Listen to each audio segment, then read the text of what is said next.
flyer will not run to or from Sydney. The XPT will pick up passengers for Sydney at Broadmeadow tomorrow morning, but there'll be no return services out of Sydney until at least Tuesday. Other services to be affected include the Brisbane Limited Express, the North Coast Daylight Express to Grafton, the Northern Tablelands Express to Moree and Glen Innes, and all trains to the Gold Coast. At this stage, the train examiners only plan to strike for 24 hours, but they're meeting in Sydney and Newcastle tomorrow to consider extending the stoppage.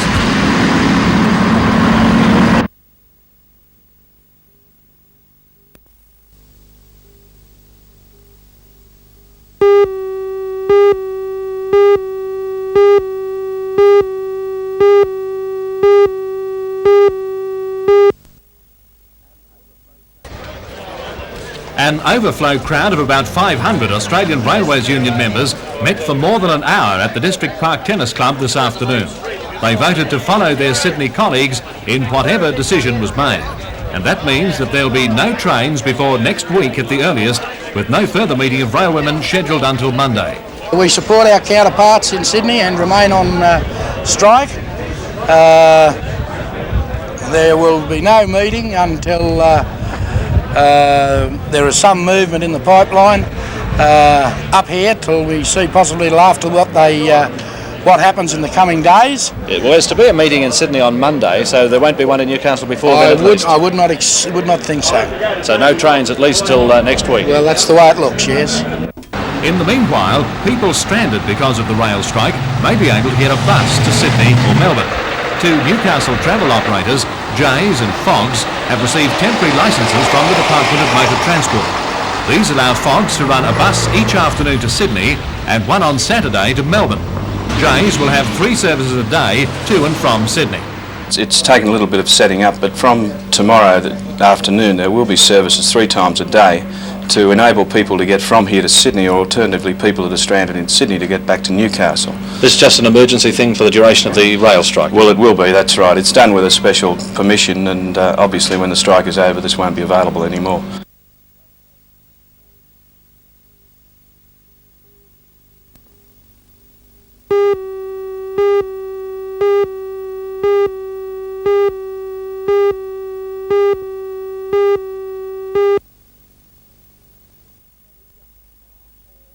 If you've never jumped a canal or climbed a greasy pole, today would have been your big chance. But if you've missed this one, then you may have to wait 3 years until the next Australian Canal Jumping Championships in Gala Day.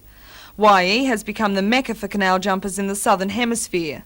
The sport originated in Holland in the 18th century, and the first championships were held here in 1977. The 1980 winner, Henry van der Kolk, claims there is a real art involved. There is.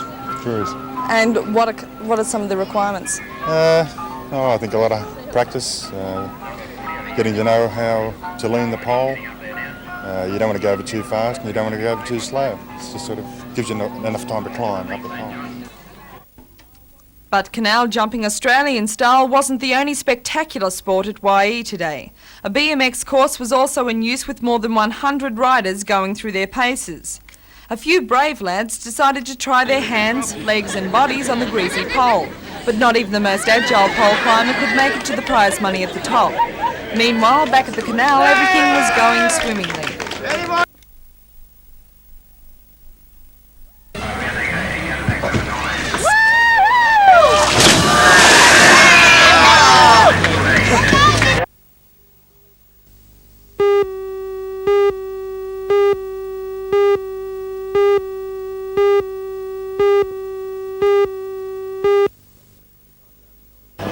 With the help of a $25,000 grant from Singleton Council, this former warehouse has been transformed into a youth centre that promises to break new ground in the area of local government youth services. Surveys show that youth centres are often poorly patronised by the people they seek to help, but very often councils have contributed little more than an old building with a pot of paint. In the single councils, there's a genuine attempt to provide for the needs of the 10 to 24 age group. At the youth centre, leisure activities include pool tables and the electronic games that young people want to play. And as a natural natural progression from electronic games, the centre has 5 mini-computers. Under the guidance of other young people trained on computers, those who drop in at the centre will be able to use the computers both for education and fun. The Council's Youth Development Officer, John Jacobs, feels the novel approach will reach many young people. Today, our young people are consumers, and they're very discerning consumers, and so from purely marketing terms, this approach, I think, is very relevant. It's looking forward to cover those needs and those desires, if you like, of young people. And if that's the case, then we should attract a greater number to use the centre, to use the services.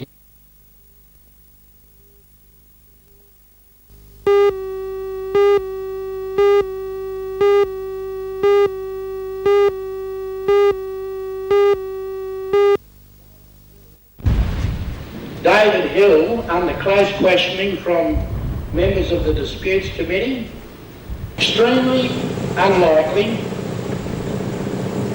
that we would see retrenchments within this financial year. Hard and fast, it was all which we dealt with on Thursday and Friday, half of the job.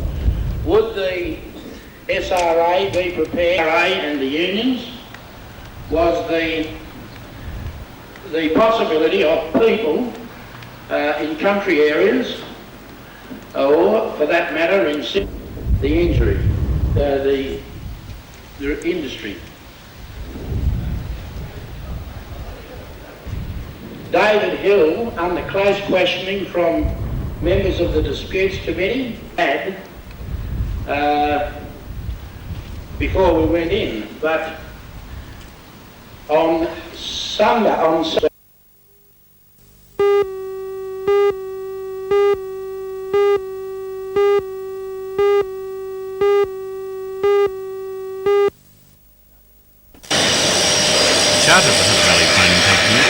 unemployed youth and mature age apprentices, and by results it appears that aim is being achieved.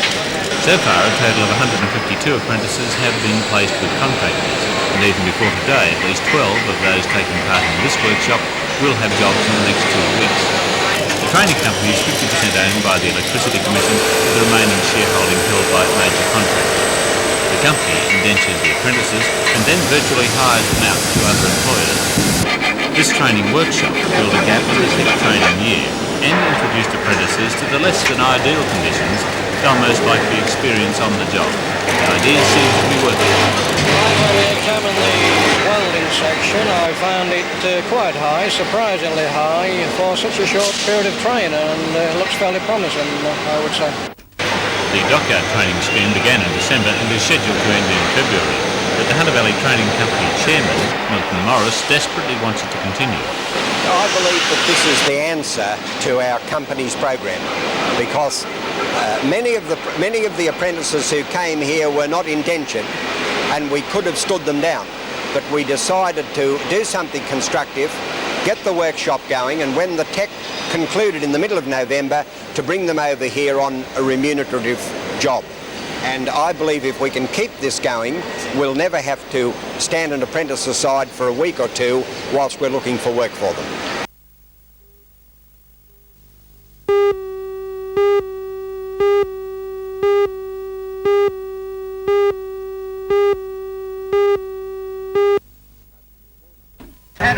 Apart from a small number retrenched in 1976, the current layoffs, which affect both tradesmen and staff, represent the first major setback for Carrington Slipways, which is regarded as one of Australia's most efficient shipyards. John Laverick says the company agonised over the decision for some weeks. It was an extremely difficult decision. Since last October, November, we've had this problem of overcapacity and more people than what we could do, and the loss of several contracts we were hopeful of getting, and the delays of others has just forced us into making this decision. Having taken that decision, though, what about the future? Well, we consider that now we've made this change, that we can offer a security of employment for the people we've got, and we believe that there's good prospects out there for contracts down the line. We've taken a much more aggressive marketing approach to it and looking for new areas, and there's good defence possibilities. We're confident that by the time the current orders run out, that we will have plenty more on our books.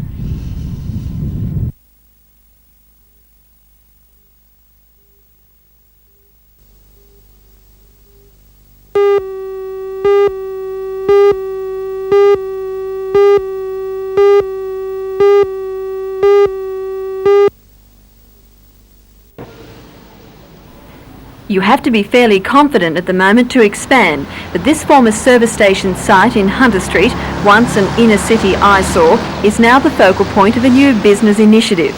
Unlike most real estate offices tucked away in tiny shops, this site will contain what is called a real estate supermarket. Rows of property listings on the ground floor for people to browse through. This new approach to buying and selling comes at a time when real estate agents are trimming back their operations. When this new development is complete in March, it will provide further employment. Mr. Colin Chapman says the new office complex is an expression of the firm's confidence in the local real estate industry. I believe in the viability of Newcastle and the Hunter region. It's a great place to live, it's a great place to work, and we want to be market leaders in real estate in Newcastle over a long period, so it's just part of an overall program.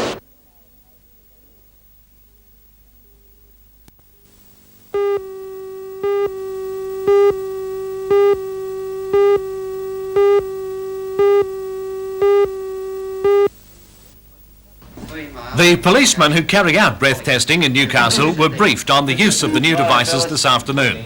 The alcohol meter will replace the crystals and bag units which have been in general use up till now.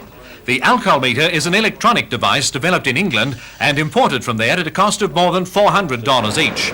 The old units worked out at $1.12 a test. The alcohol meters will soon pay for themselves when the number of tests is considered. So far, 7,000 have been carried out in Newcastle in a little over a month. The alcohol meter has lights which indicate the alcohol level in the blood. A sample of breath is taken, this is then analysed, and a little while later the amber light indicates all clear. However, if 0.05% or more of alcohol is present in the subject's blood, the red light comes on. This can be simulated by testing immediately after consumption, while the mouth is still full of alcohol. Ever since the introduction of random breath testing, its effect in general on liquor sales has been widely noted.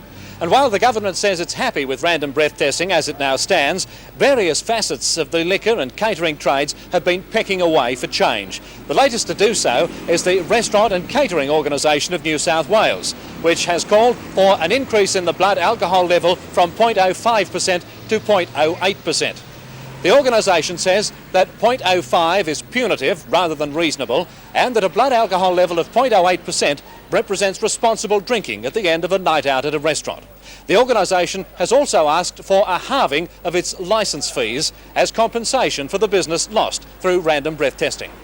The purchase of at least 300 of the alcohol meters, all set to register 0.05%, is a fair indication that the government isn't considering any imminent change in the status quo. Oh, and a word from those in the know is that the new units are much easier to blow into.